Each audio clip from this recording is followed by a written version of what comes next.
أعوذ بالله من الشيطان الرجيم بسم الله الرحمن الرحيم ما كان لبشر أن يؤتيه الله الكتاب والحكم والنبوة ثم يقول للناس كونوا عبادا لي من دون الله ولكن كونوا ربانيين بما كنتم تعلمون الكتاب وبما كنتم تدرسون ولا يأمركم أن تتخذوا الملائكة والنبيين أربابا أيأمركم بالكفر بعد إذ أنتم مسلمون۔ سورہ آل عمران مدینہ منورہ کے اندر نازل ہونے والی اس مبارک سورت کی آیت نمبر 79 اور 80 کی آپ حضرات کے سامنے تلاوت کی گئی، اور اس مبارک سورت کے متعلق ماقبل میں یہ بات آپ حضرات کے سامنے بیان ہو چکی ہے کہ زیادہ تر اس مبارک سورت کے اندر عیسائی نظریات کے حامل لوگوں کی تردید ہے اور ان کے باطل عقائد کو رد کیا گیا۔ یہ بات بھی ماقبل میں آپ کے سامنے گزر چکی ہے۔ اس مبارک سورت کی ابتدائی 83 آیات کے اندر اللہ تعالیٰ نے عیسائیوں کے نظریات کو رد کیا، اور یہ بات بھی ماقبل میں آپ حضرات کے سامنے گزر چکی ہے کہ سن 8 ہجری کے اندر جب مکہ مکرمہ فتح ہو گیا تو مکہ مکرمہ کی فتح سے عرب کے جتنے بھی قبائل تھے وہاں پر اسلامی حکومت قائم ہو گئی، یعنی مسلمانوں کو اللہ تعالیٰ نے حکومت سے نواز دیا۔ اس حکومت کو نوازنے کے نتیجے میں جہاں جہاں تک انسان آباد تھے ان سب نے عافیت اسی میں سمجھی کہ اب چونکہ مسلمانوں کی حکومت قائم ہو گئی ہے، اب ان کے ماتحت رہنا ہے تو یا تو ان کے مذہب کو قبول کیا جائے، اور اگر مذہب کو قبول نہیں کر دے تو پھر ان کے ماتحت رہنے کا ان کو ٹیکس دیا جائے یا جزیہ وغیرہ دیا جائے۔ چنانچہ مکہ مکرمہ کی فتح سن 8 میں ہوئی ہے، اور اس کے نتیجے میں سارے عرب کے اندر اللہ تعالیٰ نے اسلام کا بول بالا کر دیا کہ جو مسلمان ہو رہے تھے وہ مسلمان ہو گئے، اور جو مسلمان نہیں ہوئے وہ بھی مسلمانوں کے ماتحت زندگی گزارنے پر مجبور ہوئے۔ تو یمن کا علاقہ تھا نجران، وہاں پر عیسائیوں کی تھی اکثریت، تو وہاں سے لگ بھگ کوئی 60 افراد پر مشتمل عیسائی لوگ سن 9 ہجری کے اندر مدینہ منورہ رسول اکرم صلی اللہ علیہ وسلم کے پاس حاضر ہوئے۔ مجمع زیادہ تھا۔ عام طور پر سرکار کی عادت مبارکہ یہ ہوتی تھی، اگر مہمان آ جاتے، کوئی وفد آ جاتا، رات گزارنا ہوتی، اللہ کے نبی اعلان فرما دیتے تو حضرات صحابہ کرام ایک ایک دو دو بندوں کو اپنے ساتھ لے جاتے تھے، ان کے قیام کا طعام کا انتظام کرتے تھے۔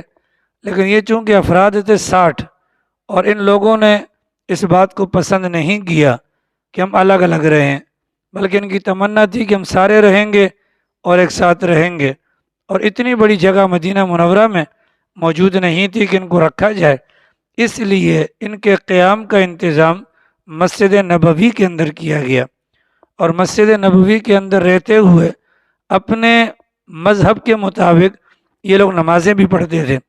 مطلب اگر ہمارا قبلہ اس طرف ہے تو یہ تو اس قبلے کو نہیں مانتے تھے، ان کا قبلہ بیت المقدس کی جانب ہے تو یہ باقاعدہ مسجد نبوی کے اندر نمازیں بھی اس طرف منہ کر کے پڑھتے تھے۔ ان کے آنے کا مقصد تو یہی تھا کہ جس طریقے سے دیگر قبائل آپ کے ماتحت جزیہ دے کر رہنے کے لیے تیار ہو گئے تو ہم بھی آپ سے یہ رعایت حاصل کرنے کے لیے آئے ہیں۔ چنانچہ جب یہ وہاں پر رکے تو پھر آگے وہ چونکہ علمی لوگ تھے، ان کی علمی باتیں وغیرہ بھی ہوئیں، اللہ کے نبی علیہ السلام سے انہوں نے سوالات کیے، پیغمبر نے سوالات کیے، اور دونوں جانب سے جوابات ہوئے۔ یہ ساری باتیں ماقبل میں آپ کے سامنے گزر چکی ہیں۔ اب ایک موقع پر سرکار کی مجلس لگی ہوئی تھی، اور وہاں پر صحابہ بھی بیٹھے تھے، اور عیسائی لوگ جو وہاں سے آئے تھے وہ بھی سارے کے سارے بیٹھے تھے، اور اللہ کے نبی علیہ السلام ان کو مسائل یا دین کی باتیں بتلا رہے تھے۔ یہودیوں کا ایک بڑا عالم دین تھا مدینہ میں، اس کا نام تھا ابو رافع یہودی، اس کا نام تھا ابو رافع۔ یہ بڑا خطرناک قسم کا کافر تھا، اور بڑا سرکش قسم کا اور متعصب قسم کا کہ یہ ان بندوں میں سے ہے کہ جن کے متعلق ایک موقع پر سرکار نے کہا کہ کون ہے جو ابو رافع سے مجھے نجات دلائے، یعنی اس کو قتل کر دے۔ تو مجمع کے اندر سے محمد بن مسلمہ رضی اللہ عنہ نامی صحابی رسول تشریف لے کر جاتے ہیں، اور وہ جا کر رات کی تنہائی کے اندر اس کو قتل کر کے آتے ہیں۔ تو بڑا خطرناک قسم کا سازشی یہودی تھا۔ اب جب پیغمبر کی مجلس اس نے دیکھی، اس نے اس مجلس کے اندر رخنہ ڈالنے کے لیے اور مجلس کے اندر موجودہ افراد کے دلوں میں شکوک و شبہات ڈالنے کے لیے اس نے وہیں سے چیخ ماری۔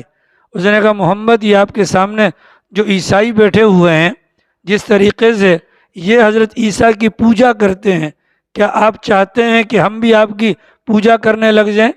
وہ عیسائی جو بیٹھے ہیں، جس انداز سے یہ حضرت عیسیٰ کو پوجتے ہیں، مطلب اپنا رب مانتے ہیں، کیا آپ یہ چاہتے ہیں کہ ہم بھی مطلب یہودی اور مسلمان بھی آپ کو اپنا معبود بنا لیں؟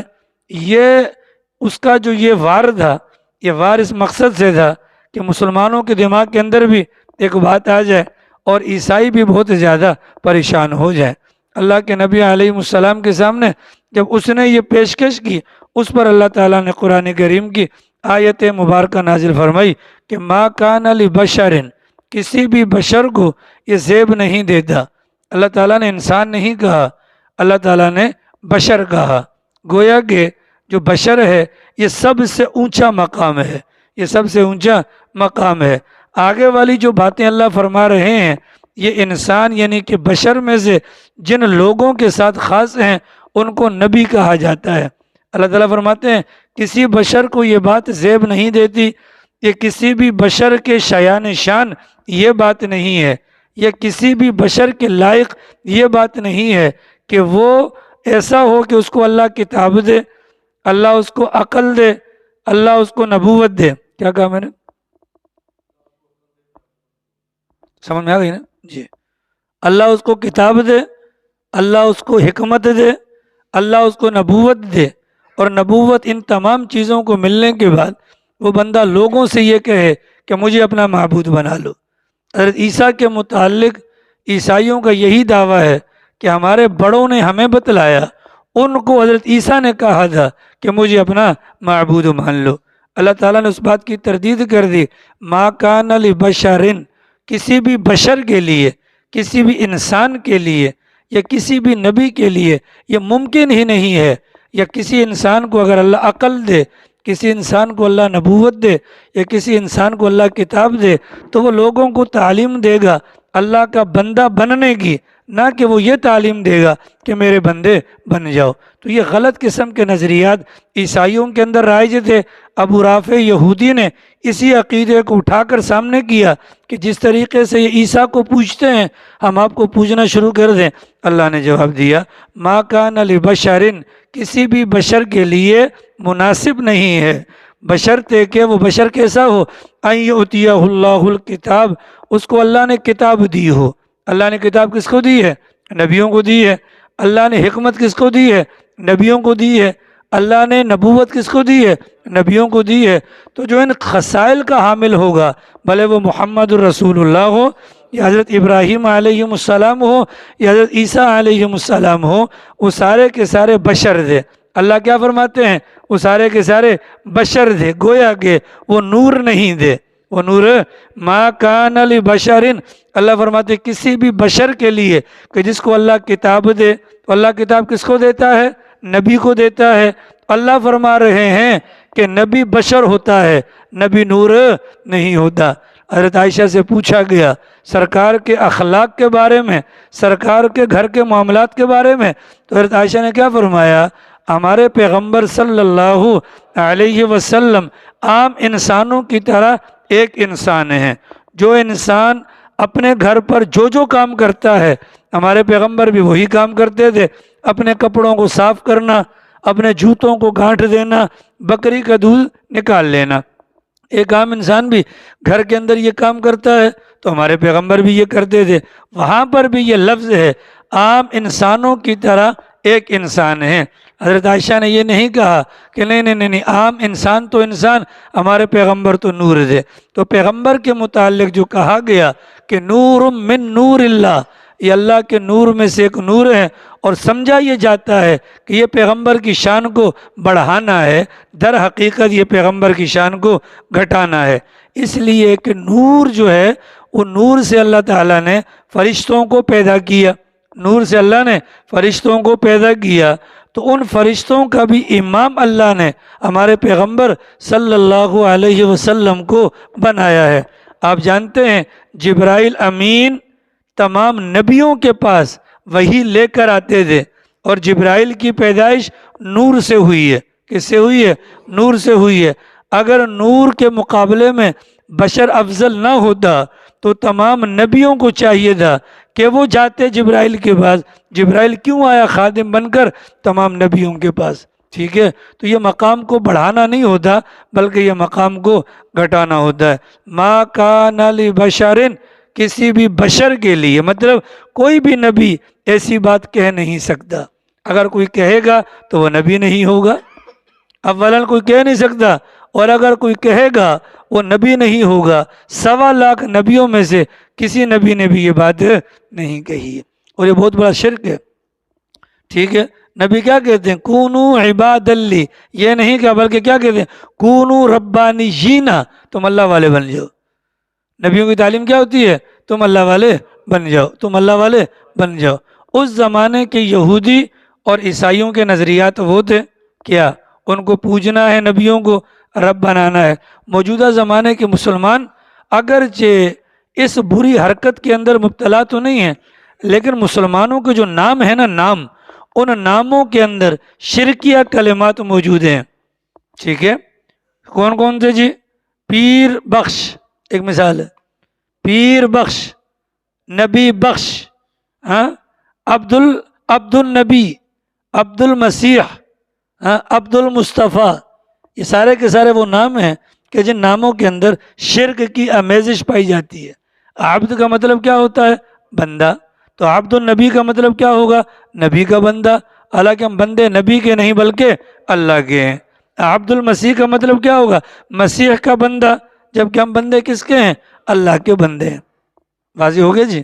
اس زمانے کے لوگ اس طریقے سے اپنے مذموم عقائد کو لوگوں میں پھیلاتے تھے، اور موجودہ زمانے کے اندر ہمارے ناموں کے اندر وہ شرک والا مادہ پایا جاتا ہے۔ ہمارے یہاں کسی کا اگر کسی کے یہاں بچہ پیدا ہو جائے تو ہمیں پریشانی ہوتی ہے کہ نام کیا رکھیں۔ تو بھئی نام کیا رکھنا ہے؟ ناموں میں سے سب سے پہلے وہ نام رکھے جائیں جو اللہ کے ناموں پر نام ہیں۔ تو جو اللہ کے ناموں پر نام ہو اس کے معنی کے پیچھے جانے کی ضرورت نہیں ہے، اس لیے کہ جو اللہ کا نام ہے وہ مبارک ہے، اس نام کی برکت اس نام والے کے اندر آ جائے گی۔ دوسرے نمبر پر نبی پاک علیہ السلام کے جتنے بھی نام ہیں ان ناموں پر نام رکھ لیا جائے۔ تیسرے نمبر پر وہ نام رکھے جائیں جو حضرات صحابہ کرام کے نام دے، اس لیے کہ صحابی اس کو کہتے ہیں کہ جس نے ایمان کی حالت میں پیغمبر کو دیکھا ہو اور ایمان پر اس کا خاتمہ ہوا۔ اور پیغمبر کی عادت مبارکہ تھی کہ جو بندہ بھی آتا تھا پیغمبر سب سے پہلے اس سے نام پوچھتے تھے، اگر نام ٹھیک نہ ہوتا، معنی غلط ہوتا، پیغمبر فوراً نام کو تبدیل کر دیتے تھے۔ جس کا نام تھا عبد الشمس، پیغمبر نے عبد الرحمن سے تبدیل کیا، اس لیے کہ عبد الشمس کا مطلب کیا ہوا؟ سورج کا بندہ، سورج کا بندہ، جبکہ بندے ہم کس کے ہیں؟ اللہ تعالیٰ کے ہیں۔ تو لہٰذا پیغمبر علیہ السلام نے جب نام دیکھا تو نام پیغمبر کو سمجھ میں آیا، پسند آیا، پیغمبر نے نام کو باقی رکھا۔ تو 1.25 لاکھ صحابہ کرام کے جو نام ہیں وہ نام بڑے مبارک ہیں، ان ناموں کو اپنایا جائے۔ اگر وہ نام بھی نہیں رکھنا چاہتے تو تیسرا چوتھا درجہ پھر ان ناموں کا آتا ہے کہ جن کے معنی کے اندر کوئی کمی پیشی نہ ہو، یعنی کسی بھی قسم کا شرک وغیرہ کا شائبہ نہ ہو، تو وہ نام رکھے جائیں، اس میں بھی کوئی برائی نہیں ہے۔ ٹھیک ہے، کل قیامت والے دن ہمیں ہمارے ناموں سے پکارا جائے گا، اور وہاں پر کسی کا نام پیر بخش ہوگا یا کسی کا نام جو ہے اللہ ڈھنو، اللہ ڈھنو یا اللہ دتا اگر ہوگا، اس طرح کے نام ہوں گے تو کتنی بے شرمی والی بات ہوگی کہ نہیں؟ بولیے۔ ٹھیک ہے، تو ناموں پر انسان کو چاہیے کہ اپنے ناموں کے بارے میں فکر مند ہو۔ اللہ کے نبی علیہ الصلاۃ والسلام اگر نام اچھا نہ ہوتا چینج کر دیتے، اور اگر معنی بھی صحیح نہ ہوتا تو بھی پیغمبر چینج کر دے۔ فضائل اعمال نامی کتاب آپ حضرات نے پڑھی ہوگی، اس میں بار بار ایک نام آتا ہے، ایک تابعی ہیں سعید بن المسیب رحمہ اللہ، ان کے والد صاحب بھی اور ان کے دادا بھی یہ صحابی تھے، ٹھیک ہے۔ ان کے دادا کا نام تھا حزن، کیا نام تھا؟ حزن، اور حزن کا مطلب ہوتا ہے غمگین یا کھردرا، ٹھیک ہے۔ اللہ کے نبی علیہ السلام نے فرمایا نام کیا ہے؟ انہوں نے کہا حزن، تو اللہ کے نبی نے فرمایا نہیں، بلکہ آج سے تمہارا نام ہے سہل۔ سہل کا مطلب آسان۔ تو یہ جو حضرت حزن تھے انہوں نے کہا سرکار مجھے یہ بتلائیں، یہ جو حزن میرا نام ہے اس کے اندر شرعاً کوئی قباحت ہے؟ پیغمبر نے فرمایا شرعاً تو قباحت نہیں، لیکن نام کا اثر ہوتا ہے تو معنی اس کا اچھا نہیں بنتا۔ تو اس موقع پر اس صحابی نے اللہ کے نبی کے سامنے کہا سرکار یہ نام میرے والدین نے رکھا ہے اور میں نہیں چاہتا کہ یہ نام میرا تبدیل کیا جائے کیونکہ والدین نے رکھا ہے۔ تو سعید بن المسیب جو کہ پوتے ہیں وہ فرماتے ہیں کاش میرے دادا بات مان لیتے اور نام تبدیل کر لیتے، کیونکہ اس نام کی وجہ سے اس وقت سے لے کر تاحال ہمارے گھر کے اندر غمی اور پریشانی موجود رہی۔ تو ناموں کا بڑا اثر بھی ہوتا ہے، ناموں کا کیا ہوتا ہے؟ اثر بھی ہوتا ہے۔ یہ جو کہا جاتا ہے کہ جی حسین نام رکھیں گے بڑا بھاری ہوگا، نہیں، جو اس قسم کے مبارک نام ہیں نا اللہ کے ناموں میں سے، نبی پاک علیہ السلام کے ناموں میں سے یا صحابہ کے ناموں میں سے، یہ نام بھاری نہیں ہوتے، یہ نام بھاری نہیں ہوتے۔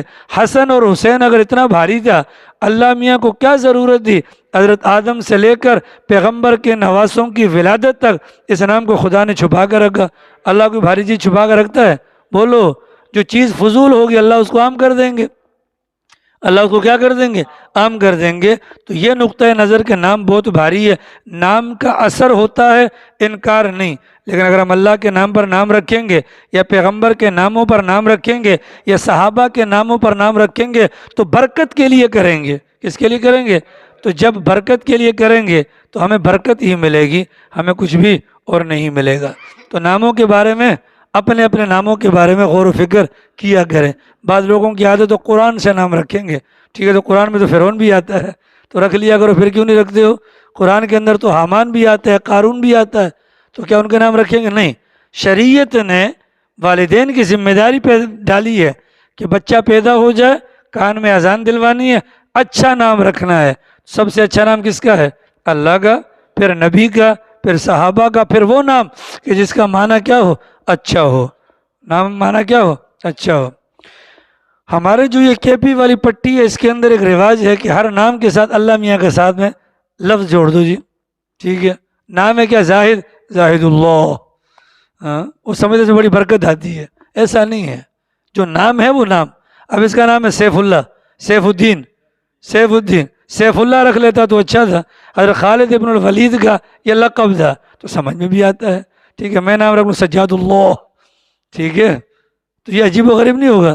اس میں برکت نہیں آتی ہے بھائی، برکت کو مانا تو ہو نا۔ اب سجاد کا مطلب ہے بہت زیادہ سجدے کرنے والا، اور آگے میں لگا دوں لفظ اللہ سجاد اللہ، مطلب کیا بنے گا؟ کوئی مطلب آ رہا ہے؟ وہ عمران اللہ، ٹھیک ہے، ٹھیک ہے، قادر اللہ، نہیں بھائی، ناموں کو سوچ بچار کی جائے۔ اس لیے کہ 9 مہینے پہلے ہمیں پتہ چل جاتا ہے کہ انشاءاللہ ہمارے گھر پر مہمان آنے والا ہے، تو پہلے سے آخری وقت میں بالکل چولوں کی طرح سر مارنے سے بہتر ہے پہلے سوچ لیا جائے، پہلے کیا ہو جائے؟ سوچ لیا جائے۔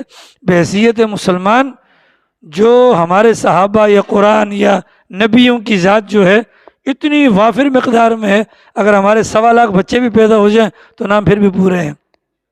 نام کیا ہے؟ ہمارے گھر کے سامنے ایک بندہ رہتا ہے، اس کے بچے کا نام اسرافیل، اس کے بچے کا نام کیا ہے؟ اسرافیل۔ حضرت اسرافیل کے متعلق حدیث پاک میں آتا ہے کہ اللہ کے نبی کا فرمان ہے کہ اسرافیل جب سے پیدا ہوئے، جب سے پیدا ہوئے اس وقت سے لے کر آج تک، یعنی یا قیامت تک، وہ مسلسل گردن جھکائے ہوئے اللہ میاں کی طرف نگاہیں اٹھائے ہوئے، کانوں کو لگائے ہوئے، منہ کے اندر سور پکڑے ہوئے کھڑے ہیں، ٹھیک ہے۔ یا اسرافیل سگریٹ پی رہا ہے، یا اسرافیل لیٹرین میں جا رہا ہے، اور نام تو رکھو خدا کے بندو۔ ٹھیک ہے، ہمارے استاد محترم مفتی عبداللہ برمی صاحب دارالعلوم میں پڑھاتے تھے، تو وہ فرماتے تھے لوگ بھی عجیب و غریب ہیں کہ نام کا مطلب کیا ہے پتہ نہیں، پر نام رکھ لیں گے. جیسا کہ شیخ الاسلام، اس ٹائم جو سب سے بڑا عالم دین ہے وہ مفتی تقی عثمانی صاحب، ان کا لقب ہے شیخ الاسلام. کیا لقب ہے؟ شیخ الاسلام. ٹھیک ہے، ادھر سے ایک عورت کا بچہ پیدا ہو گیا، اس نے اپنے بچے کا نام رکھ لیا شیخ الاسلام. ٹھیک ہے، تو شیخ الاسلام ایک لقب ہے، شیخ الاسلام لقب ہے، وہ نام نہیں ہے. ٹھیک ہے، اس کو اٹھا کر نام بنا دیا. عبد الرحمن السدیس امام کعبہ ہیں، سدیس ان کے قبیلے کا نام ہے، ان کا نام عبد الرحمن ہے. اگر ان کی محبت میں رکھنا ہے تو عبد الرحمن رکھو، سدیس تو قبیلے کا نام ہے. اسی طریقے سے شریم ان کے قبیلے کا نام ہے، السعود ان کا نام ہے، آپ ان کے نام پر رکھ لیں. آ رہی سمجھ میں؟ یا نہیں آئی ہے؟ جی ہاں، تو یہ ہے کہ ناموں کے حوالے سے کل کو پریشانی نہ ہو، اس لیے کہ نام سے پکارا جائے گا. نام سے یہی حال بچیوں کا بھی ہے. جب نکاح نامے کے اندر ہم دیکھتے ہیں تو یقین کرو قلم کانپتا ہے، یا اللہ کیا لکھیں، پھر پیچھے والے نہیں نہیں نہیں یہ نون نہیں، یہ واو ہے. یہ کیا ہے؟ نون نہیں واو. خدا کے بندو، بچیوں کے نام رکھو، زینب، فاطمہ رکھو، رقیہ رکھو، ام کلثوم. اس سے بہتر کوئی نام ہے؟ بولو، اس سے بہتر کوئی نام ہے؟ نہیں ہے نا. پیغمبر کی ازواج پر نام رکھو، پیغمبر کی ازواج پر نام رکھیں، پیغمبر کی صحابیات پر نام رکھیں. کتنے بہترین بہترین نام ہیں. دیکھو خدیجہ، ہماری بڑی اماں جی کا نام ہے نا خدیجہ. ٹھیک ہے، دیگر جتنی بھی صفات ہیں وہ اپنی جگہ پر. ایک ان کی خصلت یا فضیلت کہ سب سے پہلے ان کے پاس اللہ میاں کا سلام آیا. تو جبرائیل نے جب آ کر سلام پیش کیا تو یوں تو نہیں کہا ہوگا سرکار وہ جو آپ کی بیگم ہے نا اس بیگم کو سلام کیجئے، نہیں، بلکہ کیا کہا ہوگا؟ سرکار اللہ تعالیٰ نے خدیجہ کو سلام کہا. تو یہ لفظ اللہ میاں کی زبان سے نکلا کہ نہیں نکلا؟ اس نسبت پر ہم چلے جائیں تو فائدہ ہوگا کہ نہیں؟ ہاں بولیے، یہ بڑی برکت والی بات ہوتی ہے. یا نہیں سمجھے؟ ابی ابن کعب قرآن پڑھتے تھے بہترین انداز سے، بڑا بہترین قرآن پڑھتے تھے. اللہ کے نبی نے بلایا، کہا کہ ابی سورۃ البینہ مجھے سنائیے، سورۃ البینہ مجھے سنائیے. ابی ابن کعب بڑے حیران ہوں، سرکار قرآن آپ پر اترا، آپ سے بہتر کوئی پڑھ نہیں سکتا اور آپ مجھ سے فرمائش کرتے ہیں. اس موقع پر سرکار نے فرمایا اوپر سے آرڈر آیا ہے. کیا فرمایا؟ تو ابی ابن کعب نے آگے سے کیا کہا؟ کیا اللہ تعالیٰ نے میرا نام لیا ہے؟ تو سرکار نے فرمایا بالکل نام لیا ہے. تو خوشی کے مارے وہ رو پڑے کہ اللہ میاں کی زبان پر میرا نام آ گیا. ٹھیک ہے، اب ہمارے نام اللہ میاں کی زبان پر تو نہیں آ سکتے، لیکن جن کے آ گئے ان کے ناموں پر رکھ لیں تاکہ برکت کے ذریعے سے ایک لڑی جڑ جائے. محمد نام کے اعتبار سے کتاب اتنی موٹی سی تقریباً 150-200 صفحوں کی ہے، اس کے اندر یہ بات لکھی ہوئی ہے کہ کل قیامت والے دن اللہ تعالیٰ فرمائیں گے محمد، تو مجمع عام کے اندر محمد نام کے جتنے بھی لوگ ہوں گے وہ سارے کھڑے ہو جائیں گے. ٹھیک ہے، اس موقع پر سرکار فرمائیں گے کہ میں نے تو اپنے پیغمبر محمد کو پکارا تھا. تو جواب دینے والے کیا کہیں گے؟ سرکار یا اللہ نام ہمارا بھی محمد تھا. ٹھیک ہے، نام ہمارا بھی محمد تھا، جب ہمارے کانوں میں یہ لفظ پڑا تو ہم بھی کھڑے ہو گئے. اللہ تعالیٰ اس بات کی اتنی لاج رکھیں گے کہ محمد نام کی بنیاد پر لگ بھگ 400 بندوں کو اللہ تعالیٰ بغیر حساب کے سائڈ پر کر دیں گے. کہ نام کی برکت ہے. اور غالباً اندلس کے اندر ہے یا غرناقت کے اندر ایک قبرستان ہے کہ جس کے اندر یہ خصوصیت ہے، اس قبرستان کے اندر صرف وہ بندہ دفن ہوگا جس کا نام محمد ہوگا، باقی کسی کا نہیں ہوگا. آ رہی سمجھ میں؟ تو ناموں کا بڑا اثر ہوتا ہے. ناموں کا کیا ہوتا ہے؟ تو نام ذرا سوچ سمجھ گئے. تو یہ الحمدللہ ہمارے اندر یہ برائی نہیں ہے کہ ہم نبی کو رب مانیں یا کسی ولی کو مانیں. ان کے اندر یہ برائی تھی، ہم ناموں کے اعتبار سے ان کی کمی کوتاہی کو پورا کرتے ہیں. فرمایا کسی بھی بشر کے لیے مناسب نہیں ہے کہ وہ یوں کہ وہ جبکہ اس کو اللہ نے کتاب دی، اللہ نے اس کو سمجھ دی، اللہ نے اس کو نبوت دی، ثم یقول للناس، پھر وہ لوگوں سے کہتا پھرے ربانیین بما کنتم تعلمون کونوا عبادا لی من دون اللہ، اللہ کو چھوڑ کر مجھے سجدہ کرو یا میرے بندے بن جاؤ، میرے بندے. موجودہ زمانے میں جو پیری فقیری کا جو طبقہ ہے نا بدعتی لوگوں کا، وہ ایسا ہی کرتے ہیں. بس سائیں کی نظر پڑ جائے بس اللہ میاں خوش ہو جائیں گے، ٹھیک ہے، اللہ میاں سائیں سے خوش نہیں ہے تو اسے کیا خوش ہوں گے؟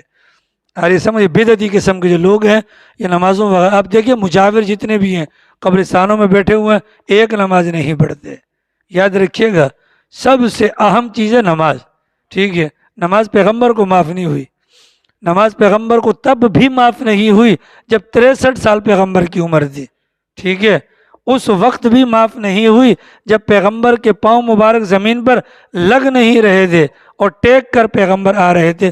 دنیا کا کتنا بڑے سے بڑا ولی کیوں نہ آ جائے، اگر وہ نماز نہیں پڑھتا تو وہ جہنمی ہے، کنفرم، وہ ولی نہیں ہے، باقی سمجھ، ٹھیک ہے، نماز پڑھیں گے تو فائدہ۔ موبائل کس کا بجا؟ بند کر لو بھائی، ٹھیک ہے۔ فرمایا ولیکن کونوا ربانیین، جن کو سمجھ ہوگی تو وہ کیا کہیں؟ اللہ کے بندے بن جاؤ، کیا کہیں گے؟ اللہ کے بندے بن جاؤ۔ بما کنتم تعلمون الکتاب، جیسا کہ تم کتاب کے اندر پڑھتے ہو، تو یہ کتاب ہو تورات و انجیل ہو تو مطلب کیا؟ کتاب اللہ کی ہے تو بندے کس کے بننے؟ اللہ کے۔ ولا یأمرکم ان تتخذوا الملائکۃ، کوئی نبی یہ بھی حکم نہیں دے گا کہ تم بنا لو فرشتوں کو، کیا بنا لو؟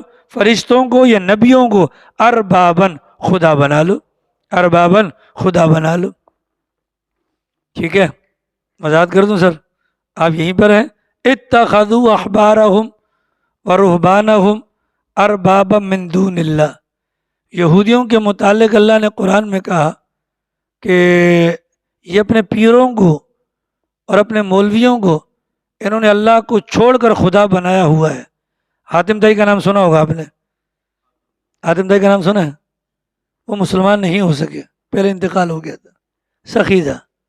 ان کے بیٹے تھے عدی ابن حاتم، یہ مسلمان ہوئے اور عیسائی مذہب کے پیروکار تھے، گردن میں صلیب لٹکی ہوئی تھی، واقعہ مشہور ہے۔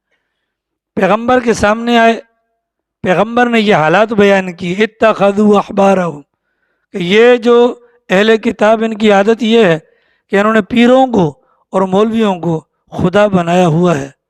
عدی ابن حاتم کہنے لگے سرکار ایسا نہیں ہے، ہم نے تو خدا نہیں بنایا۔